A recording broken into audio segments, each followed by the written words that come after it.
Area zuria lagunok, plastikozko bolatxo hauek Euskal Herrira noiz helduko zain gauden honetan, Jaurlaritzak dio itsasoan arrantzatzen ahaleginduko direla. Tira, nola leike abendu hasieran gertatutako kontu hau gaur arte erabat ezezagun izatea?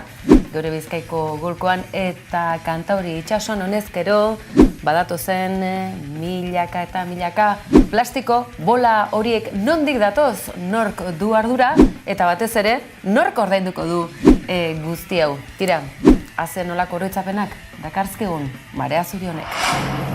Salen unos pequeños hilitos, hay 4 en concreto, los que se han visto, 4 regueros. Los hilitos son 120 toneladas diarias que escapan por 14 grietas. Kareta, mesedez.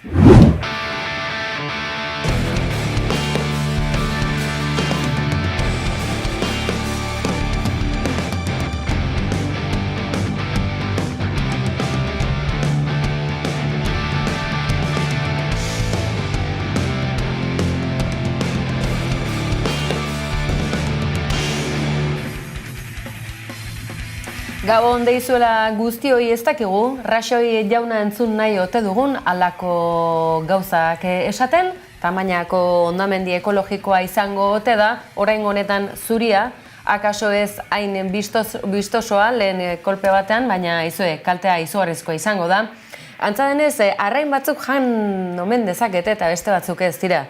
Garbi dagoena da, isuri larri bat gertatu dela, eta isuri horrek bere ondorioak ekarriko ditula baita Euskal Herrira ere. Gauzak honela ikusita, informazio eskasiare antzematen da oraindik orain, abenduaren 8an gertatutako triskantza baita hau itsaso zabalean, eta zoritxarrez dagoeneko plastikoz josita dauzkagun ozeanoak, oraindik ere gehiago kaltetuko dituen kalte handi bat izango dela zalantzarik ez da. Gauzak honela, Raxoi ekarri dizugu gora, ez ote dugu ekarriko gora, Fraga, Murtzia alde honretan, Palomaresen izandako ikuskizun horretan, ez dira hondakin atomikoak, baina argi honek kaltea itzela ekarriko duelako momentuz.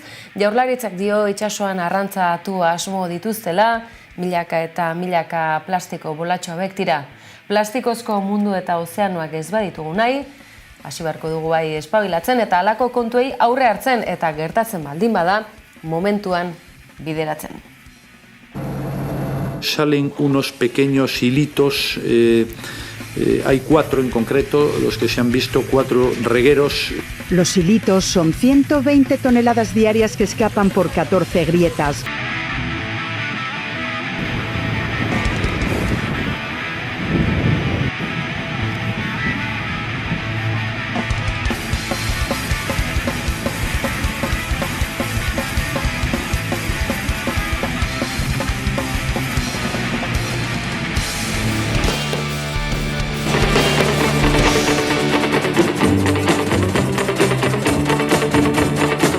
Si yo tuviera una escoba, si yo tuviera una escoba, si yo tuviera una escoba.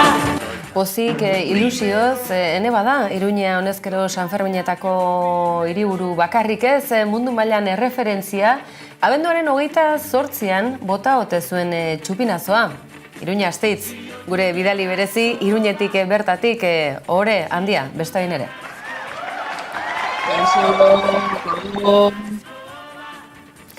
Aipatzen genuen, abenduaren 28 horretan txupinazoa bota ote zuen, Asiron alkateak, ala oste ote duzu, iruindarrok?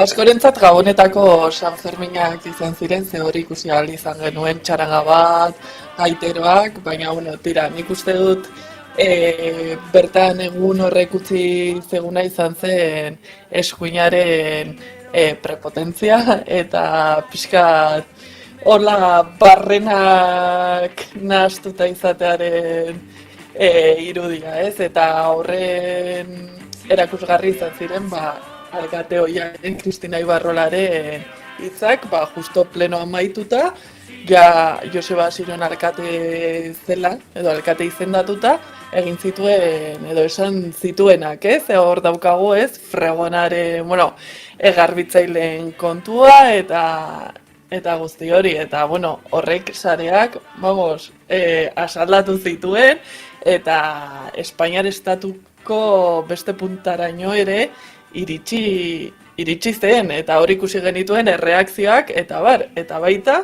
Kristina Ibarrolaren erantzuna bera ere, niretzat pixkat, ilogikoa iruditzen zait, ze uste dut komunikazio, bere irudia, bere komunikazio arduratu denak esango zuen, non nago, osea, non sartuko naiz, ez dut inori ikusi nahi, ze egon dira, alkate izendatu zutenetik bere irudia ez, nolabait txukuntzen eta pixkat alkate irudia ematen, hurrengo urteetan ez, berriz aurkeztu nahi izan ezkero prest izateko, azkenean zen pertsona bat etzena ezaguna edo hain ezaguna Iruñeko udalaren inguruan, eta oraintxe, osea, nire amak izango luken bezala, la ha cagado con las patas de atrás. Orduan, oso grafikoa izan da, Iruñe zentzorretan adibidea. Aizu, Ibarrolak espero ote zuen, UPNek, eskuinak espero ote zuen, halako koalizio akordio zabal bat, eurak etzegokien alkatetza horretatik kentzeko, izan ere bost populire bazen egin batean. Zen neurritaraino izan da sorpresa, eta ze neurriraino nahi izan dute guzti honetatik etekina atera, zalaparta, gatazka sozial bat sustatu, badiruditzaiela oso ondo atera? Lehenik eta behin ikusi beharko da, ea Kristina Ibarrola zinegotzi bezala jarraituko duen, ze sentsazio ematen du berari eskaini ziotela alkate postua, horregoteko lasai-lasai, ze egia da, aipatu duzu, populizela horrelako aldaketa egin zitekela, eta esango nuke proiektu asko nahiko blokeatuak izan direla alkatetzatik edo alkatetzatik egonez den ekintzagatik, ez? Hori bai ere azpimarratzeko, naizen eta Joseba Sironek berak mandako elkarrizketetan ezagutu dugu, nola aurkitu duten udaletxea, disko gogorrak formateatuak, inkluso sarean partekatutako karpeta batzuk ere ezabatutakoak, klaro, hor ez dakigu den soilik legegintzaldi hasiera honetako gauzak, proiektuak eta ekimenak, edota baita aurreko legegintzaldikoak, ze gogoratu dezagun aurrekoan Navarra suma zegoela alkatea Enrique Maia zela. Orduan, espero zen, nik uste dut denok espero genuela, baina, klaro, beti Iruñeko udalean PSNek izan duen jarrera, ez da oso eredugarria izan, eta kontua da, honek zenolako eragina izan dezakeen, bereziki Iruñerriko edo Nafarroako herri handietako udaletan. Gogoratzen baduzu, Iruñe, Elma Saiz hainbatetan aipatu izan dugu, emakume honen lorpenak egia da azken egunotan, Eguberrien buelta honetan ez dugula hainbeste ikusi, bestelako protagonismorik ere ikusi dugulako edabidetan, baina Elma Saizek nolabait Nafarroa utzi, Madrilera heldu eta ordu gutxitan gertatu den zerbait izan da, hain zuzen ere, bere hitza janez ezan. Hori da, justo buruan bueltaka izan dut azken asteotan ez, ze kasualitateak ez dira existitzen eta are gutxiago politikan, batean Elma zela zerrenda burua, desagertzen da, joaten da postu on batetara, Espainiako gobernuko ministeritza batetako buru izatera, eta batean bai, akordioa. Orduan, hor ikusi beharko zen zegon den akordio horren atzean, ez? Ez bakarrik iruindarroi eta Nafarroi eragiten diguna, baizik eta ere norberaren irudi politikoa zaintzeko eta gordetzeko eta mantentzeko interesak. Zein izango da? Txibiteren abatarra da Elma Madrilen, ala Elmaren abatarra da Txibite Nafarroan. Zeinen alde egingo zenuke? Non dago burua?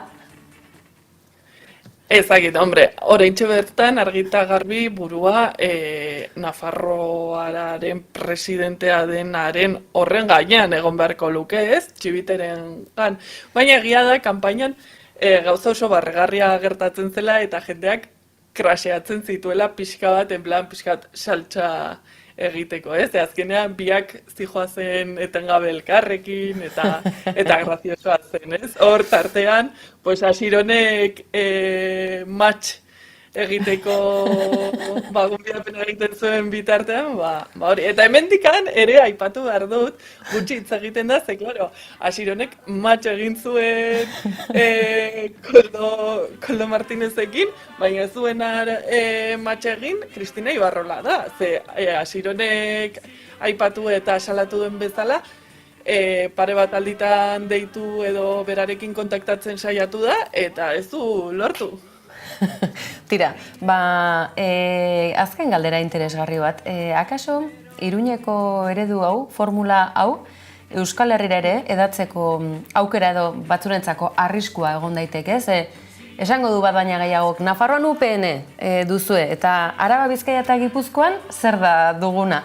Norri izan daiteke, urduri egon daitekeena, akaso ezkerreko edota aurrerakoia izan daiteken koalizio bat, edota indar anitz bat etorri ezkero. Galdera trampa bat zen Iruñe, lasai ez dugu erantzunik gaur behar. Hasi pentsatzen, ze akaso urte honek emango duelako zer esanik, besteak beste, hauteskundeak izan barko ditugulako, lurraldearen alde honetan, Asironen lehen erabakien artean edonola ere, neurri soziala premiazkoa eta segituan ondotik etorri diren hotzaldiak aintzat hartuta, bat baina gehiagoren biziare salbatu duena, aterberi gabe zeudenak, ez dira kale gorrian egon Eguberri hauetan, abenduaren 28az geroztik, antza denez aurretik honezkero gestio hauetan bazebilden Asiron bere lantaldarekin, ez da inorri izan urtea bukatuz geroztik kalean, kale gorrian ezer gabe eta muturreko baldintzetan. Hori, aipatu duzun bezala, zehazki alkatetza lortu zutenetik, 125 pertsona estaldura, nolabaiteko estaldura eman diote, horretarako ja martxan dauden horrelako zerbitzuetan plazak handitzen saiatu dira, eta baita beste hostal eta antzeko egoitzekin akordioen bitartez ere horrelako espazioak jarri dituzte kalean gaua pasa ez dezaten, ez? Bertan daudenak. Eta horrek azkenan suposatzen du oso oinarrizko eskubide bat ematea, guraldi oso hotza dagoen momentu batean. Eta temperatura gora bera, haratago joan da gainera, nolabaiteko erroko neurri sozial bat izan da, ez, erakustaldi bat, akaso, Asironek egin duena, besteak beste inor ezin dela bazterran utzi, eta gizarteak kohesioa izango baldin badu, besteak beste inork ezin duela kale gorrean bizi, eta ez dakit, urrats gehiago ere egon daitezke, inork ezin du kalean bizi, eta inor ezin da izan besteak beste etxetik kaleratua, oinarrezko baldintza batzuk behar ditugula bizitzeko, eta tira, udalek zenolako boterea duten baitan neurri horiek hartzeko. Akaso, hortik joan da, erakustaldian, ze batzutan makrogobernu edo eta autonomia goren horietara begira jartzen gara, jabetu gabe, gertukoen ditugun erakunde publiko horiek, denon erakunde diren horiek direla eskuduntza garrantzitsuak dituztenak, besteak beste baita etxe bizitzaren kasuan. Horixe, aipatu duzu eta asko hori entzun izan diet, ez, bereziki hainbat prentsako kazetariei esaten indar erakustaldi bat zela, eta nik ez dut horrela ikusten, baizik eta dela gauzak ongi egiteko modu bat. Ongi eta gaizki horren artean behintzat pertsonak zentroan jartzen dituena, pertsonen eta pertsonon oinarrizko eskubideak zentroan jartzen dituena, eta argi eta garbi erakutsi duena da baliabideak badaudela eta interesa baldin badagoela ez dela asko kostatzen baliabide horiek benetan herritarron esku jartzea. Iruña Astitz, gaurkoz bukatu dugu, baina aizu, Iruña elkartasunaren hiriburu ere bada, Euskal Herriko hiriburu izateaz gainera, izena ere ematen dizun hiriburu hiriburuzagiarena. Palestinako auziarekin Iruñan ere, egunotan, eguberrietan, ikusi dugu elkartasun ekimen ugari, edatu dena, era ezberdinetan, manifestazio jendetsuak, zentzu horretan ere, iruindarrok elkartasuna agertzeko ariketa ere egin duzue. Bai, hori da, ikusi ahal izan dira nola jendetza bildu den Iruñeko kaleetan, hainbat deialdi egin dira eta bereziki azkenekoa urte bukaerakoa jendetsuena izan zen, hala erakusten dute irudiek, eta bueno, ja bukatzeko pixkat ere Gernika Palestinarekin dinamikatik proiektu edo dinamika berri bat martxan jarri dute, Palestinarekin elkartasun aktiba ditzen dena, eta bi ardatz izango dituena bereziki hola azpimarratzeko alde batetikan diru ekarpenak egitea, mundu bat Euskal Gobernuz kanpoko erakundearen bitartez proiektuak sortu bertara jatekoa eta oinarrizko gauzak eramateko, eta bigarren ardatza nolabait esatearren da, pixkat orain arte hil dituzten, akabatu dituzten 20.000 pertsona hoien irudia edo erreferentzia hartuta, dinamika honetatik Euskal Herriko ikastetxe, lantoki eta leku guztietan palestinarren ikurra jartzeko deia egin dute, ea 20.000 lekutan halako ikurrak jartzen diren, ez? 20.000 pertsona hoien omenez. Eta nahi duenak, irubebikoitzak gernikapalestina.eus webgunean topatuko du informazio zehatzagoa eta informazio gehiago. Ea 2024 honi heldu berri diogun honetan, ea Palestina ez duen benetan desagerrarazten, Israelek itxura guztiz hori duelako helburu. Tira, horri ere segida emango diogu, eta sare sozialetan behin eta berriz errepikatutako esaldi horrekin amaituko dugu gaurko analisia. Besteak beste Palestina ez ahaztutzeko eta Palestinaz hizketan segitzeko delako dagoeneko desesperazio muturrekotik egiten den eskakizuna. Iruña Astitz, beste aste batez eta urte berri honetan, eskerrik asko, gaur ere geurean izateagatik. Gabon, datorren astera arte.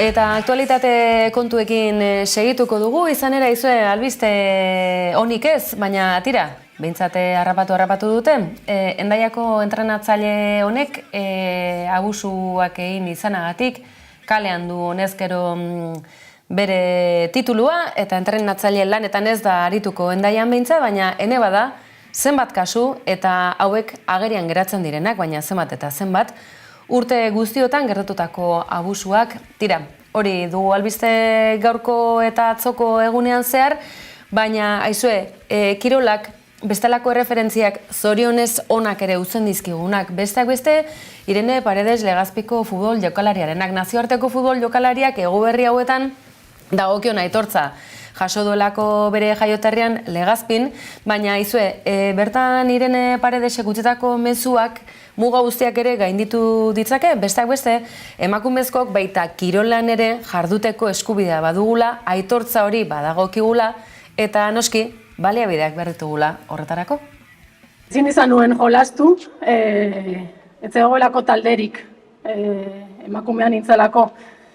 Beraz, pentsatu zer nolako aldaketak eman diren gaur egun nire izena eramateko, eta gaur dauden talde guztiak, nahiz eta badakidan talde batzuk ateratzeko batzutan zailtasunak daudela, gaur egun badago aukera, beraz aprobetxatu eta gozatu. Irene Paredes handia, noski baietz, eta jakingo duzuen bezalaxe, noski Espainiako aktualitateari buruz hainbeste dakigun garai otan tira, futbolean emakumezkoek zenolako alegin bikoitza gehiago ere esango genuke, eta gainera jazarpen kasuak lepoan hartu eta aurrera segi behar horretan. Tira, Irene Paredesen izena eta izana edonola ere goraipatuneko genuke gaurko honetan, eta izue, sare sozialetan sartuta, begira zerrekin topo egin dugun Irenek berak edatu baitu, bere Instagram kontuan, tira, maitasuna handiz hartu dute legazpen, noski baietz.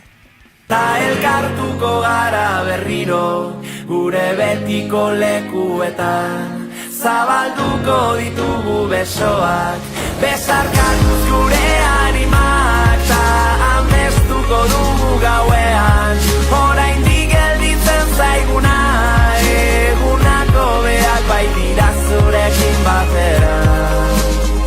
zurekin batera.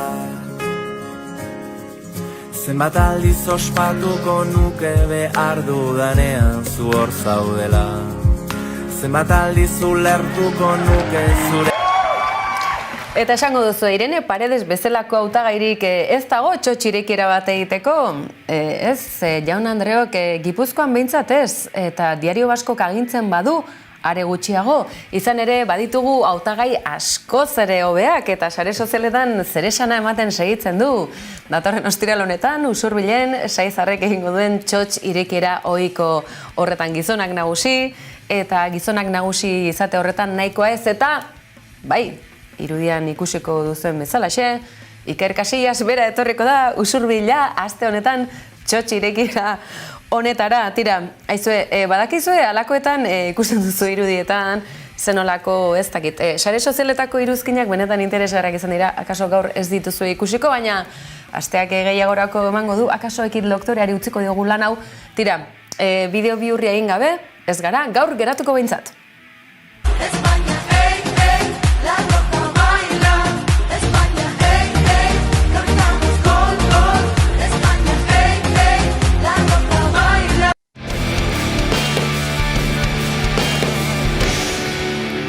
Eta gainerako aktualitateari aipamena egin gabe ez gara. Joango gaurkoan ere, eta beraz azkar batean batetik maskararen derrigorrezko tasuna, bada bueltan, Osasun etxe, larrialdi nork erabaki du hau Madrilen Euskal Herrian tira.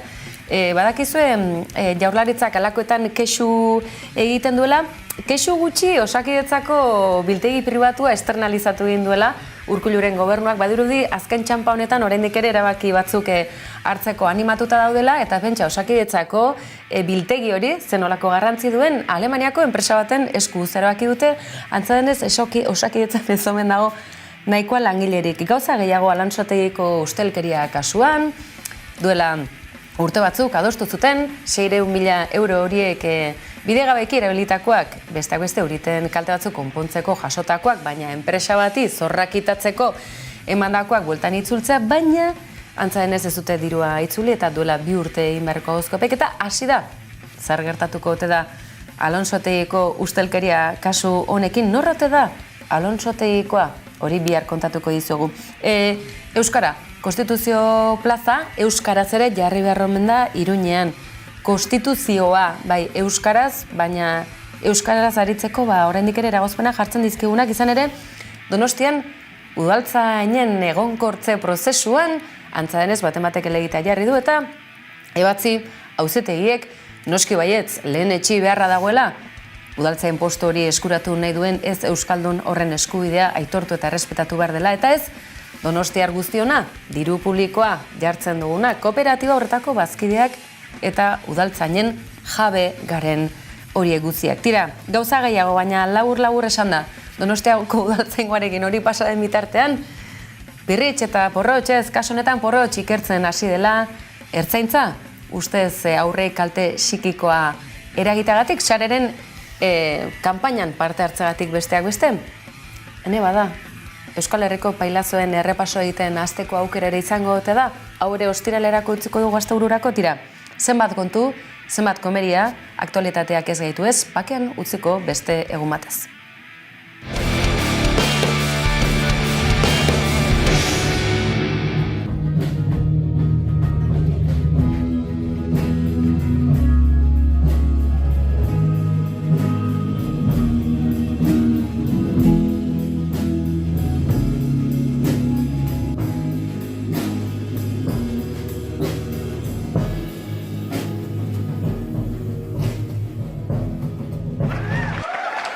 Eta doinu atsegin artean esango dizu gaur agur azken txampa honetan, aizu Anari Kadizeraino joan da, baina grabaketa lanetan ari direla iragartzeko izan da, badakizue, sareetan animatzen zegula, geure Azkoitiarra eta tira, bide horretan, honezkero, zizkamizka bat, jakimina, piztu, ziur, bat baina gehiagorengan, Anarik berria badakarrela. Eta bide honetan musika kontuak Willis Drummondek ere agur esan digu, urte berri honekin batera, Donostia aldean Intxorrondon izandako zuzeneko berezi horrekin, esan dute agur Lapurtarrek, baina aizue, musikaz ari garela, urte amaierarekin batera, iruindar batzuk, Kolumpio Asesinok esan zigun agur, aurrera pentsiki bat.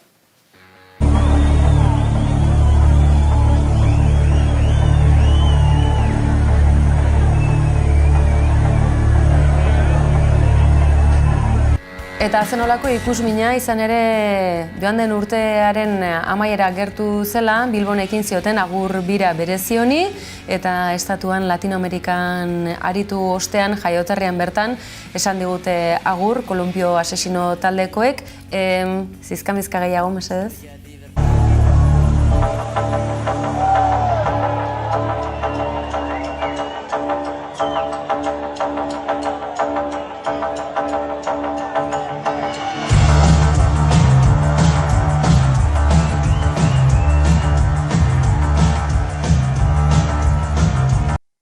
Zenolako perlak utzi dizkiguten eta hainbat urtetako ibilbidearen ostean abentura honi amaiera eman diote eta guk horren lekukotzakarrena izan dizuegu.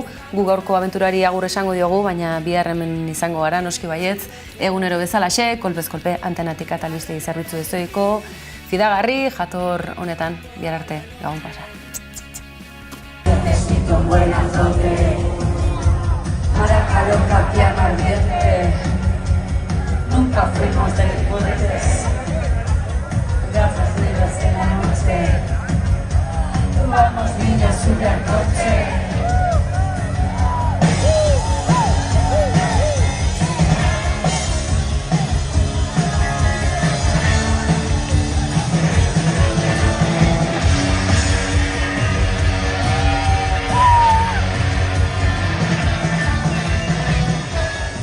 Extraños, coincidimos en los baños, siempre te gustaron las